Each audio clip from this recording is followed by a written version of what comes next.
Welcome back to Boilers and Beyond. I am your host, Jordan Jones. Purdue hosted one of the biggest games they've played in years on Saturday, but the visiting Northwestern Wildcats controlled the game to start to finish in a 27-20 victory. Let's break it all down here today and take a look at Purdue's first loss of the season. It got started quick with a Northwestern touchdown on their first drive of the game. Early on that possession, Peyton Ramsey converted on a 3rd and 13 broken play that he was able to find a receiver downfield. And then on a 4th and short from Purdue territory, Lorenzo Neal jumped off sides, giving the Wildcats a fresh set of downs, and they ultimately converted on a Peyton Ramsey touchdown pass. After that scoring drive, we saw 4 straight drives going nowhere before Purdue got on the board themselves with a 30-yard field goal by J.D. Dellinger. That didn't last long, though, as the Cats responded with a field goal of their own, a career long for the Cats kicker, and each team added a touchdown before half. We saw Purdue redshirt freshman Garrett Miller take his first career reception 40 yards to the house, a beautifully designed 4th and 1 play by head coach Jeff Brom. Miller was wide open and was able to create enough space in the open field to find the end zone. However, that tied the game up, but Peyton Ramsey put the game back in the Cats' hands with his second touchdown pass of the day, took a 17-10 lead to the half, and Northwestern opened up the second half scoring as well. Third touchdown connection between Peyton Ramsey and Ramoud Chikayow Bowman.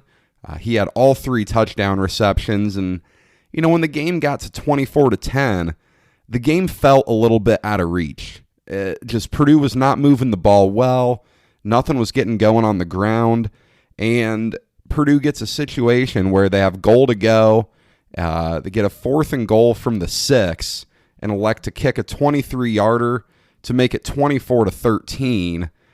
And, Northwestern responds from that with a Charlie Kubander field goal to make it a 14-point game again. And, I don't know. You could argue that Purdue could have gone for it on that 4th and goal play. You can argue to kick the field goal. Regardless, it was a 14-point game early in the 4th quarter. Aiden O'Connell threw a beautiful touchdown pass to Milton Wright on a great route into the corner of the south end zone to make it 27-20. And Purdue's defense rose up. They got 2 more possessions to try and tie the game. Neither possession got to the end zone. Don't think either even crossed the 50. The final score, Northwestern 27, Purdue 20. The Wildcats moved to 4-0, and I believe they broke the top 20 in the rankings this week. Meanwhile, the Boilers fall to 2-1, and the streak continues. Purdue has still not been ranked since 2007. It seems likely that had Purdue won this game, they might have sneaked into that AP Top 25 this week. Now, breaking down the game a little bit, obviously Purdue fans weren't too happy with this one. There were lots of comments on message boards and on Twitter about the game, and it all started in the afternoon when Purdue came out with their what's becoming a weekly news release that Rondale Moore would not be available for the game. They pretty much just said Rondale Moore will not be available, and there is no further comment to be had. In the post-game press conference, Brom maintains that we'll still see Rondale Moore at some time this year, but skepticism is growing. I understand it. I don't know really how to feel about it myself, other than I'm not sure that I expect to see Rondale Moore this year at this point. But get into the game a little bit. Aiden O'Connell didn't have his best day. 28 of 51, 263 yards, 2 touchdowns, no interceptions. But I think Saturday was the first time that Aiden O'Connell's lack of mobility was completely exposed by the opposing team. And, we really saw it for the first time in, I believe it was the 3rd quarter when Aiden O'Connell is strip sacked as he's trying to run up the middle. Just a play that really probably should have never happened. And Northwestern is able to return it well, I believe to around the 20-yard line. And it just wasn't, that was the first time where we really saw O'Connell's lack of mobility hurt him. He didn't look comfortable handling the ball as he was running. And, that's something that Purdue has to do. You have to be able to tuck and run it sometimes in today's brand of college football. We saw, he never looked comfortable. And Northwestern's defense was incredibly physical with Purdue's receivers. Jeff Brom mentioned this in his post-game press conference, referencing he said grabbing and holding by the defensive backs, but they did a great job at taking away Aiden O'Connell's first read. And we saw a lot of times when that first read wasn't there, O'Connell loitered around the pocket a little bit and threw one in the vicinity of David Bell. I'm not saying that's the worst idea. David Bell is an elite receiver, but it was very noticeable that was really what it was coming down to when O'Connell didn't see something early in his progression. I did think that we were going to see Jack Plummer at some point in the game. Brom never elected to make the move. In the post-game presser, he said he did consider it to get some more mobility out there. But, man, given the way Jeff Brom has handled quarterbacks, especially in that 2017 season, where Elijah Sindelar and David Blau were playing wheel of quarterbacks for a little bit, I was really surprised to see O'Connell play the entire game when the offense wasn't exactly clicking. It does sound like, from that indication from Brom, that Plummer is the number 2 option ahead of Austin Burton. And that this isn't to bash on O'Connell much. There were some really nice throws he made in this game. We saw him step up on third down a couple times and deliver some strikes. His touchdown passes both were really good balls on, plays that weren't the easiest to make. But, boy, as a whole, he looked pretty uncomfortable. He also wasn't helped out by his run game whatsoever. We did see King Doru dress for the first time this year, saw the field for about a possession, but it was all Xander Horvath on Saturday. He had 10 carries for 21 yards, and, he was hit at or behind the line of scrimmage on nearly every play. He has to get some momentum going to be effective, and Northwestern's defensive line did a great job of collapsing holes. I mean, as a whole in this game, Purdue had 17 carries for 2 yards, and if you take out the sack losses from Aiden O'Connell, Purdue reached 28 total rushing yards. That's not good. You can't win games with that.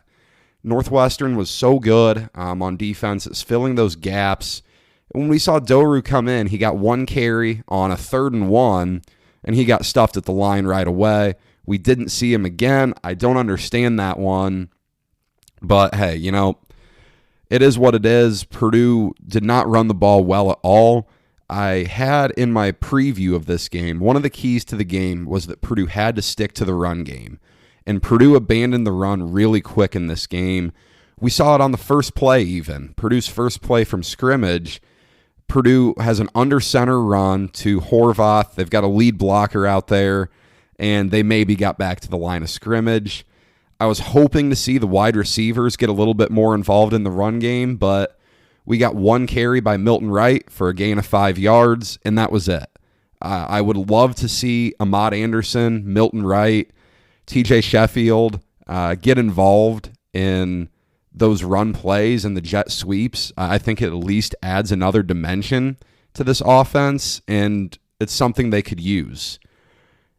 But getting back to the pass game a little bit and looking at Purdue's receivers, they just really struggled with that physicality of the Wildcat defensive backs. Northwestern corner Greg Newsome was in David Bell's face all day long. You could tell there was a ton of trash talk going on, and boy, did he back it up well.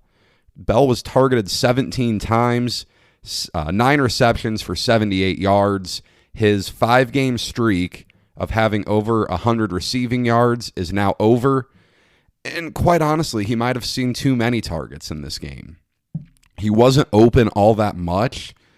Safety Brandon Joseph was really good at shadowing David Bell as well, and he almost made a couple big plays on balls that O'Connell probably shouldn't have thrown in number 3's direction. we did see Xander Horvath really emerge as a check down option here. Team leader with 100 receiving yards on 9 catches. He was really good at running after the catch. He's a physical guy. That's kind of his strength too, is that Purdue can use him in the short passing game, and once he gets momentum, he's tough to tackle.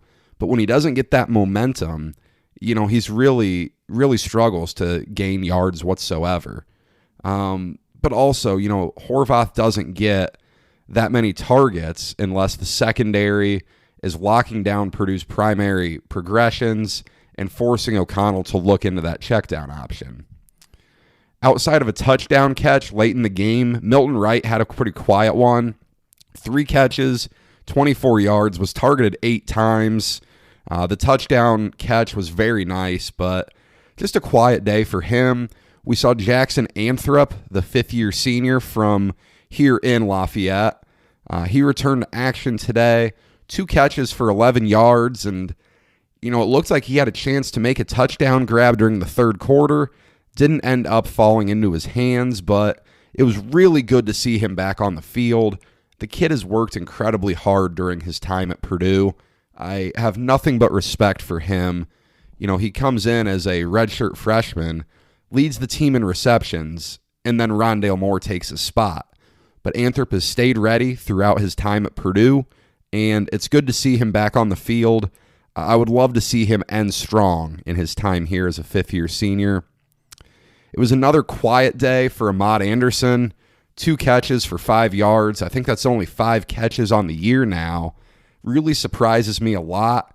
I think, as Brom mentioned in his press conference this past week, he may be better suited at the outside receiver spot. I'd like to see Purdue get him out there a little more, especially when we keep seeing guys like Jared Sparks getting out there. Get some receptions for the younger guys like Ahmad Anderson. We saw highly rated true freshman Abdur Rahman Yassin make his Purdue debut. Was targeted a couple times, didn't pull down a catch, but he's a 4-star recruit who Purdue flipped from Northwestern, ironically enough. He made his Purdue debut this weekend, and he's a guy we're going to see quite a bit from the next few years. I have no doubt about that. Other than that 40-yard catch and run by Garrett Miller for the first touchdown of the game, the tight ends were quiet for Purdue today. 1 grab each for Miller and Payne Durham. 4 total targets to the tight end position, the 1 to Miller, and then 3 to Durham. Just as a whole, the pass catchers did not respond well to Northwestern's bold, brash secondary.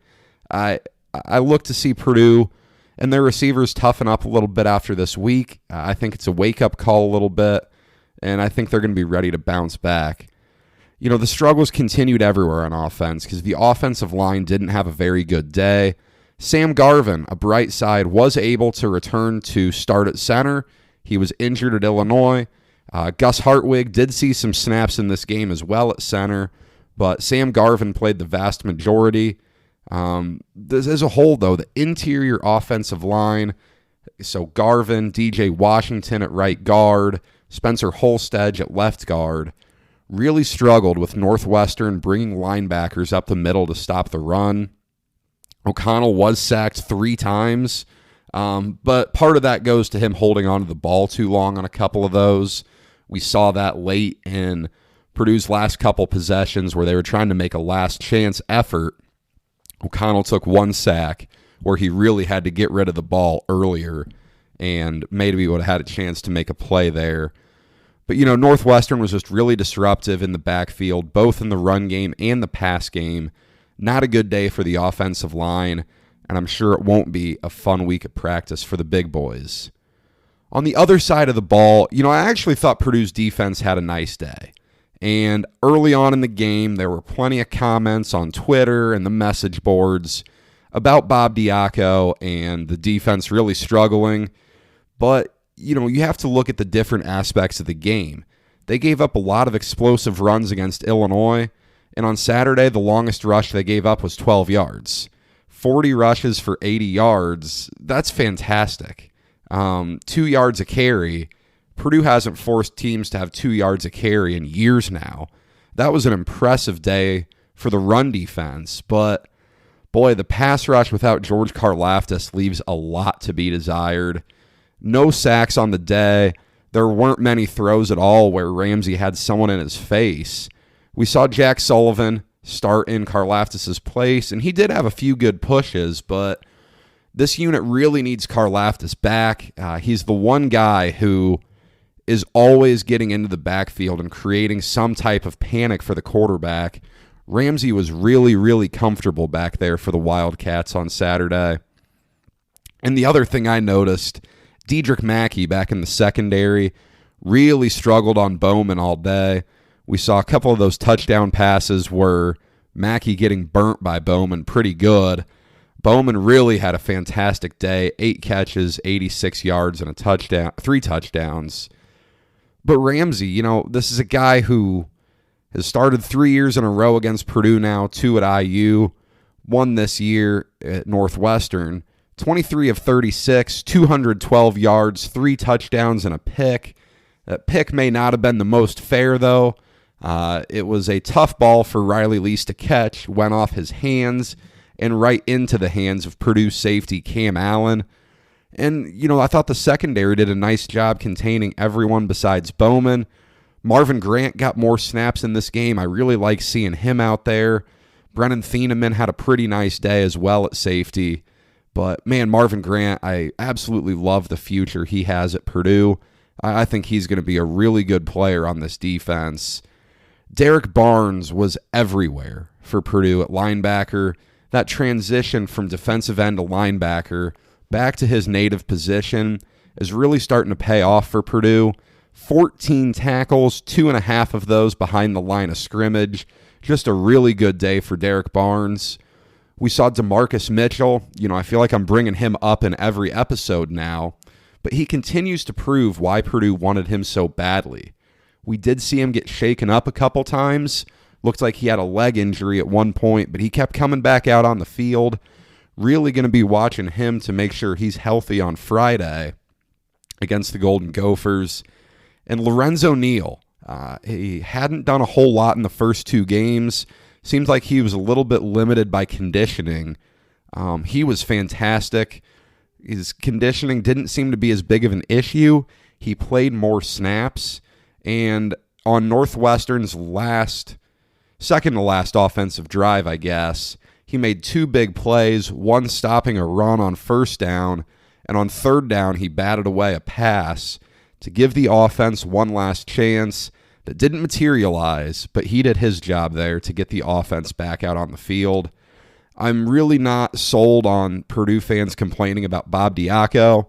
We're 3 games in after an offseason that he didn't really get to install his defense the way he would have loved. Spring practice looked different and was shorter, and summer practice certainly looked different as well. This defense kept Purdue in the game. I thought they looked better than they did against Illinois. And, Purdue hasn't been known for great defenses over the years, but I do like what Diaco's doing with this defense. I think it needs a little more time before fans start to hit the panic button on this defense. Purdue has improved on special teams. That is one definitive thing that I saw from the Illinois to Northwestern game. J.D. Dellinger, still perfect on kicks. 2 for 2 field goals, 2 for 2 point after touchdown on Saturday. It was interesting. We saw redshirt freshman kicker Chris Van Ekeren on a couple of kickoffs. He had one really impressive touchback way out of the north end zone, and the other one kicking to the other side wasn't a great kick. Going to be interesting to see who's handling the kickoff duties for Purdue from here on out. Both punters saw some action in this one, as Jeff Brom had indicated that we would likely see. Brooks Cormier, again, he really struggled in the Illinois game. He had a great punt on Saturday that was down at the 1-yard line. His other 2 weren't great. 3 total punts, an average of 37 yards a punt. One of those was a fairly short one that was caught at about the 17-yard line. And then Zach Collins saw his first action of the season. The rugby-style punter had 4 punts, an average of 36. Cormier certainly has the better leg. Cormier is also just less consistent, and that's what Braum is really looking to get out of Brooks Cormier. Zach Collins is consistent, more consistent probably, but he doesn't have the big leg ability that Cormier does. I was really encouraged to see Purdue's kick return game look a lot better. You'll remember I was really bothered in the Illinois game when Illinois kicked off from the 15 and Purdue wasn't able to return it to the 25. That really concerned me, but TJ Sheffield moved the ball well on kick returns, got one out past the 30, got another one or two out past the 25, and he was smart with taking the ball out and when the fair catch or take a knee. Thought that area of the game got a lot better, certainly noticeable off the bye week. And then Jeff Braum, an area I want to discuss. You know, there's been a lot of complaints on Twitter about Jeff Braum from Purdue fans. I think Purdue fans are right to expect a lot from him. He is the 8th highest paid coach in America, and these are the games that fans do expect to win with a salary that steep. But that being said, this is a good Northwestern team. I didn't think Purdue played very well at all, and it came down to the final minutes. Purdue had 2 chances to go get on a scoring drive and tie up the game and couldn't do it. Purdue's previous coaches, especially the last 2, they'd get blown out when they don't play well. Certainly in the Hazel era, if Purdue didn't play well, they weren't coming close. They probably weren't scoring, and they were certainly giving up 40 or 50 points. Expectations are certainly high. I understand that, but it could be a lot worse, and I do see quite a bit of the complaints being in the play calling. You know, I don't know. I don't know what Braum feels comfortable with O'Connell doing, being that he's not a mobile guy at all. I don't know how confident he feels in his receivers outside of Bell or in his pass protection, but I do agree to some extent that the offense is a little bit less flashy and a little bit more vanilla than it was when he first took over and was running flea flickers and fake flea flickers and really just moving the ball all over the field. Players of the game on offense, I really don't know where to go with this one. I'll give it to Garrett Miller, I guess. First career touchdown catch. Really nice catch and run from him. I'd like to see him more on the field a little bit. Good redshirt freshman guy. I think he has a nice future ahead at tight end. And on defense, it's got to be Derek Barnes. Man, 14 tackles is a lot. 2.5 behind the line of scrimmage. He looks good. He looks like a guy who might get some looks at the next level after this season. Purdue will be back in action on Friday, 7:30 Eastern kickoff on BTN. They head up to Minnesota to face off with the 1-3 Golden Gophers. We'll have the preview episode back here on Thursday. But before we get out of here, we will recap the Big Ten from this weekend. Friday night, Minnesota played again this past Friday, and the boat might be sinking in Minneapolis. A 35-7 victory for Iowa. The Hawkeyes dominated this game.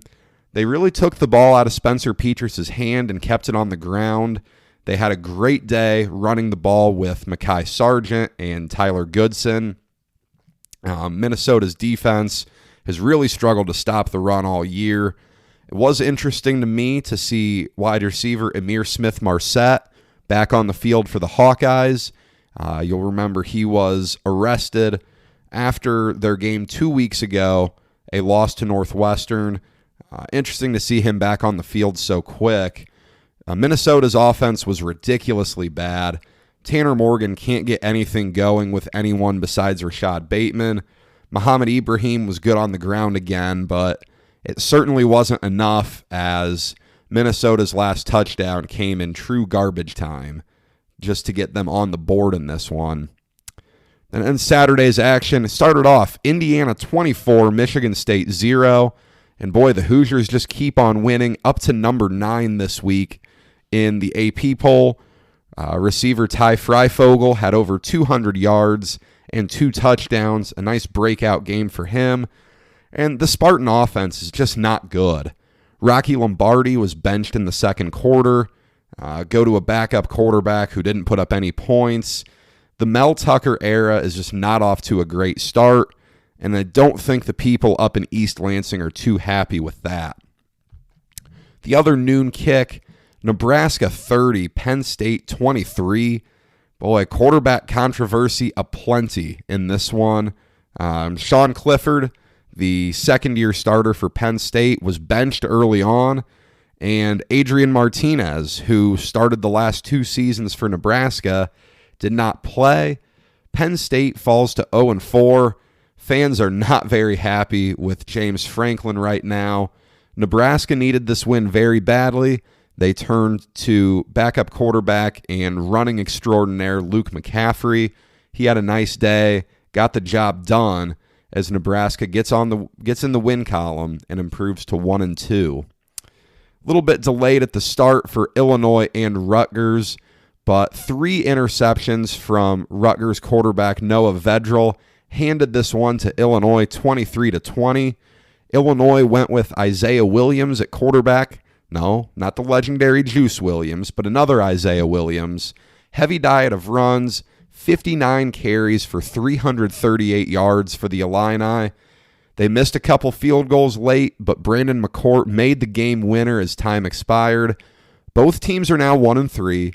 Neither team is very good, but a good win for Lovie Smith to at least get a little bit of the heat off him and get them into the win column. Finally, the nightcap on ABC, Wisconsin 49, Michigan 11. Welcome back, Badgers. They ran it all over Don Brown's defense for over 300 yards and 5 touchdowns. It was good to see Graham Mertz back at quarterback for Wisconsin. Glad he recovered from COVID safely. And Michigan is just a dumpster fire. Joe Milton was benched for Cade McNamara. Milton threw interceptions on his first 2 passes and was still struggling after that. McNamara didn't get much done either. Nothing is working for the Wolverines, and Harbaugh's seat is getting hotter and hotter by the day. That's all I have to recap Week 4 of the Big Ten season. Thank you for spending your time with me today. I'll be back right here Thursday morning with an in-depth preview of Purdue's matchup with Minnesota, a rare Friday night game for the Boilers. Be sure to follow the show on Twitter at BoilersBeyond so you don't miss any news between now and Thursday morning, as well as subscribe to the show wherever you get your podcasts so you don't miss out on that Minnesota preview. Until next time, stay safe.